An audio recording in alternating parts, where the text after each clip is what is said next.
Parker, who started a mining business with the money he saved for college and made over $13 million in gold by the age of 24, also turned mud into TV gold and made $24 million in season 14 alone. But now his $16 million from this year is frozen, and his claims about Dominion Creek are being looked into. Fans have one hot question: how did the most disciplined and hard-working miner in TV history go from being a hero to being locked up? Parker Schnabel is used to being under a lot of stress. He's played the gold game since he was a kid. He had already dug up over $13 million worth of gold by the time he was 24. His team made $24 million just in season 14. With the price of gold going up even more in season 15, he should be very happy right now. On the other hand, he's about to face a financial disaster, a breakdown, and now something much worse. Parker made one choice that changed everything. Somewhere between chasing ounces and chasing memory, the story then goes in a different direction and ends up in court. Parker had one number in mind going into this season: 10,000 ounces. That was the goal. That's more than $26 million in gold right now. He worked really hard to get there, but it's a big deal. He needed a lot of work, good pay, and no delay. That's when he did something that made people look twice and then sound the bells. He spent $2,500,000 on two huge claims called Gold Run and Sulphur Creek. These weren't just random spots of dirt. They were historic sites that were some of the richest in the whole Klondike. In the last 100 years, they've created $1.5 billion worth of gold. They were dangerous though, with stripped ground, unsteady ground, and unknown risks. Parker didn't think twice. Despite everything, he was ready to give it his all to become great.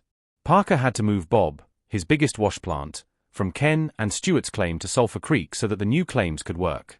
The 25-mile trip was the longest one he had ever tried. His team only had 10 hours to do it. Not only is that tight, it's crazy, but they almost made it work.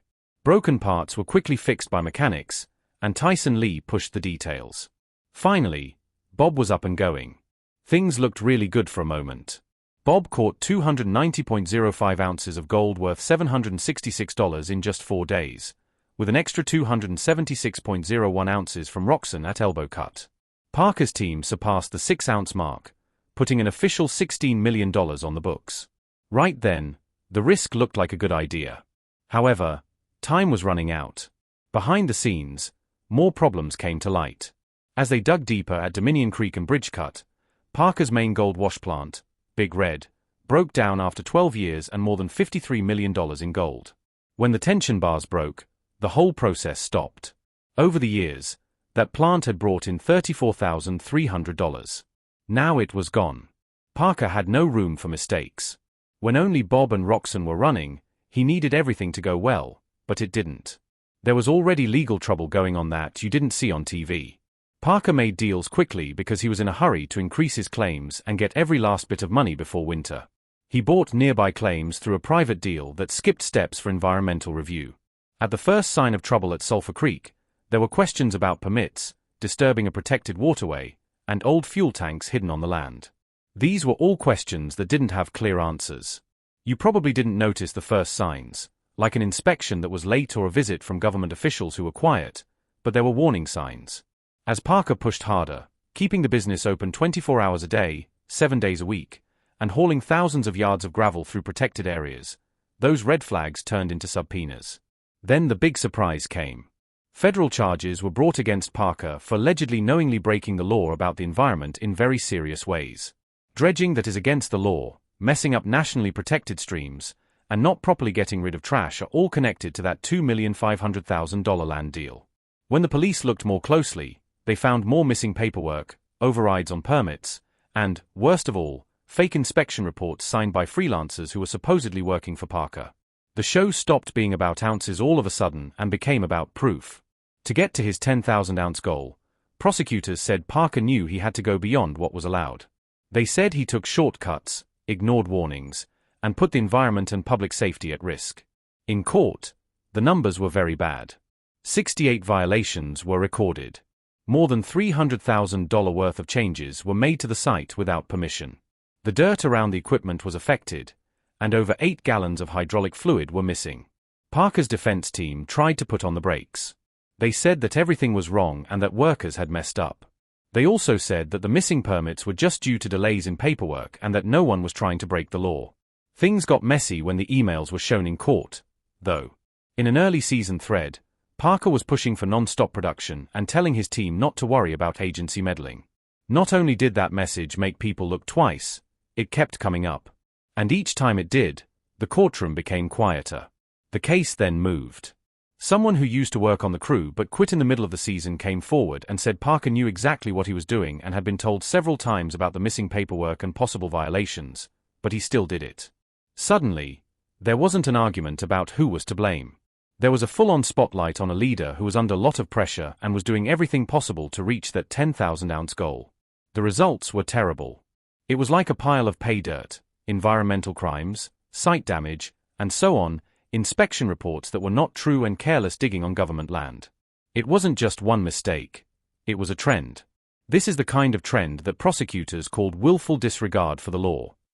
And when blockage was added, things went from being very bad to being so bad that it would end a career. The court didn't hold back. It said Parker's acts caused the most damage to the environment, which led to sentencing rules that shocked everyone who watched. But here's the catch. Some news stories called it a scandal, but that term didn't really explain what happened. No one spoke the word prison in public. There was no big photo or walk of shame on TV. Parker instead quietly and carefully faded away from the public eye. There were rumors. Some said he was talking about making amends. Others said he was being held for safety reasons. No one had an answer, though, and the silence said it all. Parker Schnabel was the star of 8 spin-offs on Discovery Channel, including Gold Rush, Parker's Trail, which made $24 million in season 14 alone. He started digging when he was a youth and had found more than $13 million worth of gold by the time he was 24. Now, there is nothing, not even a word. The strange part, Parker wasn't the showy type. He was never a star in his own life. He didn't have any fancy cars or houses. He even said he slept on a friend's couch in LA when he was at the top of his game.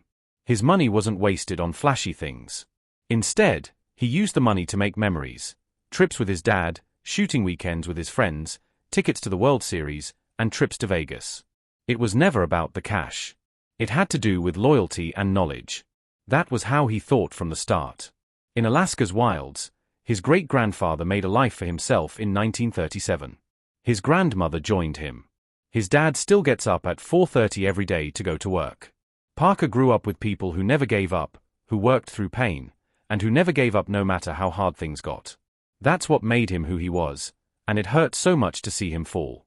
He worked with his grandfather all summer and ate dinner with him every night, listening to stories that were passed down from generation to generation. He says that image, the one he wishes he had written down, was more important to him than any gold bar. Parker has always known that money goes away. Legacy was what was important. This history is now in danger. It was meant to be his big break in season 15, when he weighed 10,000 ounces and beat all the other wrestlers. Instead, people are calling this season cursed. It was all against him. His tools broke down. He had trouble with permits. And he was repeatedly threatened with court action. Parker tried to stay on task and work faster, harder, and better, but it wasn't enough. Something broke when the stress got too much. There is no way to know what will happen next. The $16 million he made this season is being looked at by lawyers. The claims have been put on hold. The group is spread out.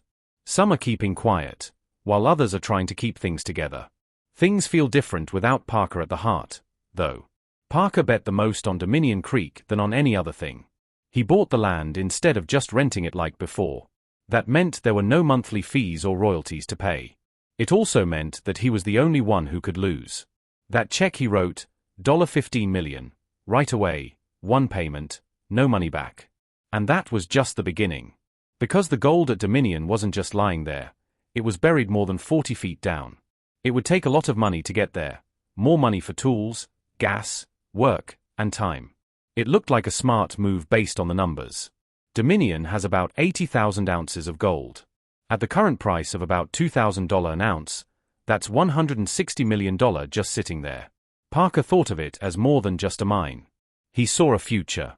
He'd get there if he could pull 10,000 ounces a year for 6 seasons. That was the point. Those were the plans. There was a catch though. He had water rights and permits that were only good for 6 years. More after that. There were no promises. Everything in the ground would be lost if the license wasn't renewed by the government. Parker always does this, so he put everything on the line. A lot of dirt was moved by his crew, 25 million bank yards over the life of the claim. That's more than 4 million yards a season. And when you move it, it gets bigger. So it's more like 30 million yards. That much work is not only tiring, it's depressing. Things break. Workers get tired. Plans get pushed back. Everyone feels the stress. It doesn't just affect one person, everyone felt it, from Tyson Lee to Mitch Blaschke and everyone else. Since this wasn't a lease, they were pushed every week. There were no safety nets. Every wait cost money. Parker would lose $1 for every ounce they couldn't get back. Parker couldn't fail. Not after that check. Not with that deadline. And not when the whole operation. As the media frenzy intensified, old clips of Parker Schnabel in his early days on Gold Rush resurfaced, those wide-eyed moments when he first inherited his grandfather's claim, full of promise and sweat-soaked determination. Viewers were quick to contrast those humble beginnings with the present chaos. Some fans remained fiercely loyal, blaming regulatory overreach or jealous rivals, while others felt betrayed, saying fame had twisted Parker into something unrecognizable. The Discovery Channel issued a carefully worded statement expressing support for due process, but rumors swirled that executives were already scouting new talent to fill the potential vacuum. Meanwhile, Parker's crew, many of whom had worked beside him for years, faced their own turmoil. Rick Ness, a former friend turned occasional rival, was reportedly approached to comment but declined, citing loyalty to the mining community. Mitch Blaschke, known for his mechanical prowess and easygoing demeanor, found himself having to field questions from concerned family and friends, all while trying to keep the remaining operations running amid mounting scrutiny. Some workers quietly left, unwilling to be caught in the crossfire of a federal investigation, while others stayed, either out of loyalty or the financial need to see the season through. Behind the scenes, Parker had hired a high-powered legal team specializing in environmental and white-collar criminal cases. Led by a seasoned attorney named Marissa Calderon, the team began crafting a strategy that walked a fine line between denial and damage control. Calderon emphasized Parker's young age and the complexities of environmental compliance in remote regions of Alaska. She argued that any violations were the result of logistical hurdles rather than malice or negligence. Yet, documents continued to leak, internal emails, equipment logs, even drone footage allegedly showing workers dumping tailings near restricted waterways. The most damning piece was a memo allegedly signed by Parker himself, acknowledging the need to bypass certain permits to stay competitive this season. Public reaction was split, with some questioning the authenticity of the leaked materials, suspecting they were fabricated or taken out of context by enemies looking to sabotage him. Others believed they were just the tip of the iceberg. Online forums lit up with speculation. Had the pressures of reality TV driven Parker to cut corners? Was this the result of a young man thrust too quickly into wealth, fame, and leadership? Longtime viewers of Gold Rush posted their theories, dissecting every episode frame by frame, looking for hints that the on-screen gold dust had always been laced with compromise. As the legal battle loomed, Parker retreated from the public eye. Reports emerged that he had flown to a secluded property in the Yukon, one not associated with the Gold Rush show or any of his current mining ventures. Friends close to him said he was re-evaluating everything, while critics accused him of hiding. The Yukon property, surrounded by thick forest and accessible only by a private gravel airstrip, became the subject of intense media speculation. Was it a hideout? A place to bury evidence? Or simply a man seeking solitude before a public reckoning?